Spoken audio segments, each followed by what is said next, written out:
Not only are we starting to see this mishap being used by former President Trump to further his own lies about the 2020 election, but it's also becoming fodder for critics of ranked choice voting.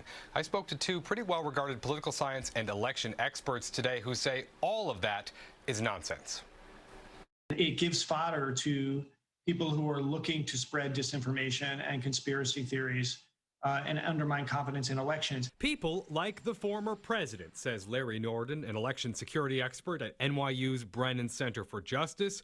Quote, vast irregularities and mistakes were made, and Eric Adams, despite an almost insurmountable lead, may not win the race, wrote former President Donald Trump, adding, quote, nobody will ever know who really won. The road that we go down when you start making those kinds of claims is maybe we shouldn't have elections at all. And I do think that's extremely dangerous. It was more than reminiscent of his complaints regarding his loss in the state of Georgia.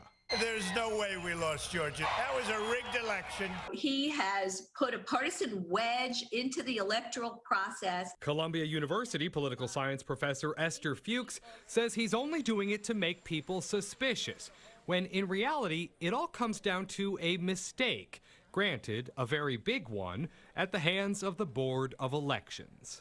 We're here. We witnessed it. We know what happened. They screwed up, a computer program, and then they announced it and they fixed it. That is not what Trump is talking about, some effort to manipulate the vote. Incompetence is not an effort to manipulate the vote. The other argument starting to emerge is that the error is proof ranked choice voting was a mistake. Completely ridiculous. This has nothing to do with ranked choice voting. Everybody knows that. I don't think we can judge the ranked choice voting procedure or process based on how the New York City Board of Elections carried it out this time. The New York City Board of Elections, frankly, screwed up early voting when we had it for the first time in 2020.